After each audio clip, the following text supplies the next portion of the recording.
السلام عليكم ورحمة الله وبركاته. ازيكم يا حبايب قلبي، عاملين ايه؟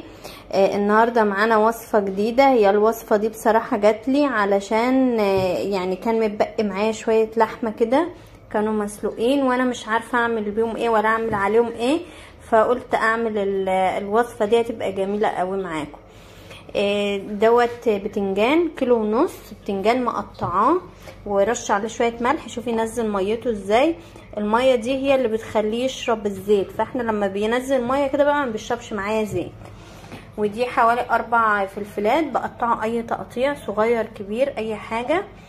وديت طماطميتين تقطعهم برضو صغير. ده 3 فصوص توم. ودي طماطم، يجي 3 معالق طماطم كبيره. الطماطم دي احنا عاملينها في البيت، مش طماطم علب، طماطم عاملينها ومفرزينها. ودي بصلتين كبار متقطعين. ويلا بينا بقى نبدا مع بعض نشوف هنعمل ايه. اهو معانا في جبنا طاسه على النار وحطينا فيها معلقتين زيت، 3 معالق زيت كده كبار. وهنبدا نستنى شويه بس اما يبدا يسخن معانا الزيت، وهننزل بالبصل. ومعانا برضو اللي هو الجريل. احنا ليه انتي مستغربه الجريل؟ لا، هو احنا هنحط فيها هنحط اهو فيها البتنجان بحيث ايه ما ياخدش معايا زيت كتير. احنا عايزين نوفر بقى يا جماعه. وزائد كده برضو بعرف اغطيه وبيبقى محكم معايا، بيطرلي البتنجان يخلونه مستوي ويبقى طري وجميل. شوفي مش هياخد معايا زيت كتير، حاجه بسيطه خالص، حتى عشان كمان ما يشربش زيت. وهغطيه يعني هرصص البتنجان وبعد كده اقوم جايه مغطياه هيستوي ويطرى معايا. اهو رصيته اهوت خلاص معايا البتنجان. هبدا بقى ايه اغطي بحيث يستوي، وهقلبه كل شويه. هنا بقى معانا هنبدا ننزل بالبصل بقى، ونبدا نقلب فيه لحد اما ايه يعني لونه يبقى ذهبي كده حلو اهو. بس مش هنحط سمنه يا جماعه عشان البتنجان كده كده بيبقى تقيل، مش بيحتاج سمنه. هنحط بس الزيت اللي انا قلت لكم عليه في الاول 3 معالق اهو. لونه لما بقى شفاف معايا شويه كده البصل، هبدا انزل بقى بالفلفل الاخضر برضو، وارجع اكمل ايه سواه مع البصل اهو. هبدا اقلبه برضو يكملوا سوا من بعض كده وياخدوا ايه من طعم بعض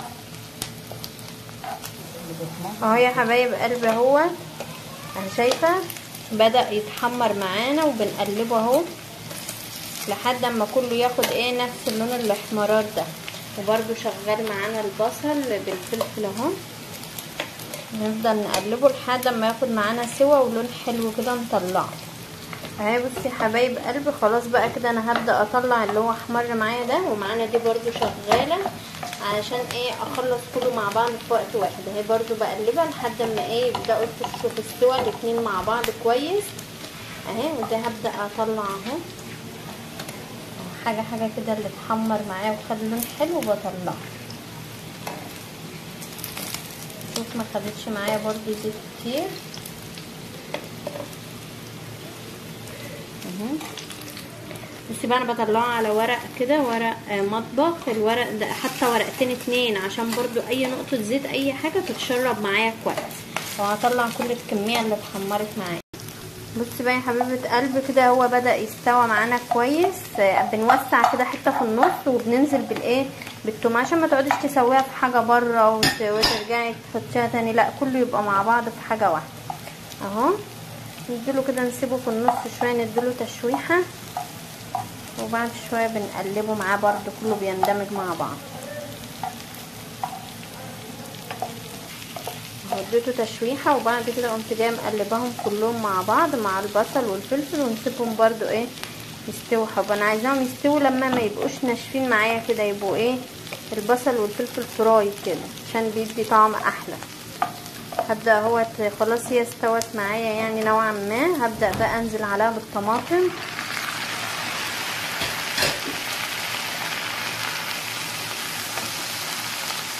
هنزل عليها بقى بالصلصه اللي انا قلت لكم عليها. الصلصه ديت هنبقى نعمل مع بعض حلقه اعرفكم ازاي بفرز بسويها وازاي بفرز تخليها عندك تطلعها وقت ما تكوني حابه تستخدميها اهي.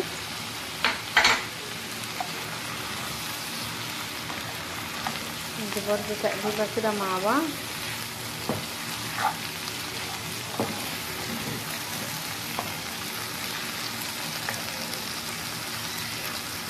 على فكره عايزه اقول لكم ريحتها جميله، لو الريحه واصله عندكم كانت هتشموا ريحه جميله جدا. هنشوف هنحط برضو ملح، شويه ملح عشان الملح كمان بيسوي الحاجه وبيطعمها، وفلفل، ونقلبها برضو مع بعض ونسيبهم شويه كده كله يندمج، الطماطم مع البصل مع الفلفل يندمجوا مع بعض. دلوقتي بقى احط بعد ما قلبتهم شويه واختلطوا مع بعض كده احط كوبايه ميه حطيت عليها كوبايه الميه اللي انا قلت لكم عليها، بحيث تفك معايا كده الطبقات وتبقى يعني اقدر ان انا اوزع الخضار براحتي اهو. بقلبها برضو معاه واسيبها تستوي كله مع بعض، تاخد لها غلويتين كده في الميه اهو. خلاص بقى جاهز معايا كل المكونات اهو. وشوفي فيه شويه ميه ازاي انا سايباه علشان اقدر اوزع الخضار مع البتنجان، وعشان اما اديها غلوايه كده تظبط معايا اما اجي اطلعها ما تنشفش. هفرش الاول كده فرشه تحت كده بالخضار بتاعي، احطه كده عشان يديني طعم للبتنجان من فوق ومن تحت وتديله نكهه حلوه. بصي فرشت كده حاجه خفيفه الاول، بعد كده ابدا ارص البتنجان. تقريبا كل حاجه تقريبا معايا مستويه، ببدا ادخل بس المكونات برضو مع بعضها بطلعها بقى، وبعد ما بجهزها بديها غلوايه كله مع بعض، تبقى طعمها جميل جدا. هي تقدري تقولي مسقعه بس انا عاملاها علشان اللحمه بس اللي كانت باقيه عندي دي، فبصراحه ما كانش عندي اي فكره اعملها، فقررت اعمل الفكره ده تعجبك قوي وهيبقى تغيير برضو في الاكل اهو. اعملها زي طبقات كده وارجع احط بقى تاني طبقه خضار بشويه الميه كده عشان يتشرب منها. بجيب من الخضار واحط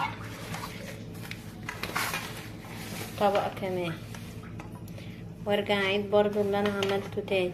هرجع ارص رصه بتنجان،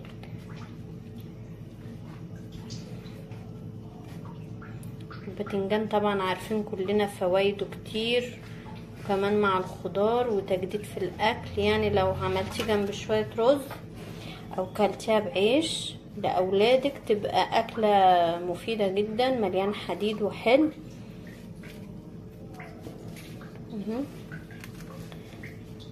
وسهله وما فيهاش حاجه. لو انت عايزه برضو تشوي البتنجان ده تقطعيه وتشويه ترصصيه على صينيه وتحطيه في الفرن يتشوى، مفيش اي مشكله خالص، بيبقى خفيف يعني. بس بصراحه نكهه التحمير طبعا احلى، بس في ناس ما بتحبوش يبقى تقيل عليهم اهو. برجع برضو ارص نفس رصه الخضار تاني، وعلى حسب بقى الكميه، انت بتاكلي كميه اقل اكتر بتزودي او تقللي على حسب الافراد اللي هياكلوا معاكي اهو. دي اخر طبقه بقى من البتنجان، احط عليها بقى الخضار. اخر طبقه خضار اهي معايا اهي. لازم احط الخضار ما بين البتنجان، ما بين كل طبقه وطبقه عشان ياخد منه الطعم والنكهه بتاعته الحلوه. مخدتش مني حاجه، وانت لو بتجهزيها تبقى سريعه معاكي جدا اهي.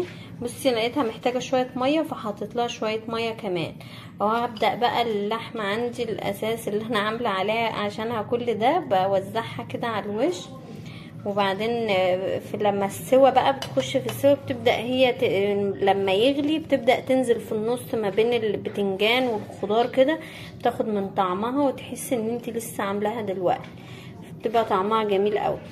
دلوقتي انت ممكن بقى تحطيها في الفرن شويه تحت على الصاج، وبعد كده ترفعيها على الشوايه تبقى جاهزه معاكي. انا مثلا هفرزها في الفريزر، احطها في الفريزر واطلعها وقت ما اكون محتاجاها اهو كده. هي بتبقى جاهزه معايا، بحطها في الفريزر زي ما هي، بطلعها تفك معايا بديها غلوايه واحده بالظبط على البوتاجاز. بعد كده بدخلها الفرن على الصاجه شويه، تاخد برضو غلوايه واطلعها على الشوايه على الوش، تاخد تحميره من على الوش، تبقى جاهزه معايا.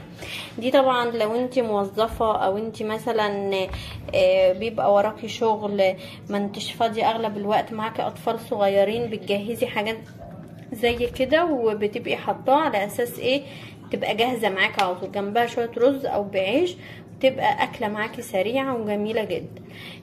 برضو رمضان تيجي مثلا تعبانه طول اليوم مش قادره من الصيام، تبقي مجهزاها تطلعي يا دوبك قبل الفطار بشويه، بتفك بتحطها في الفرن وتبقى جاهزه معاكي.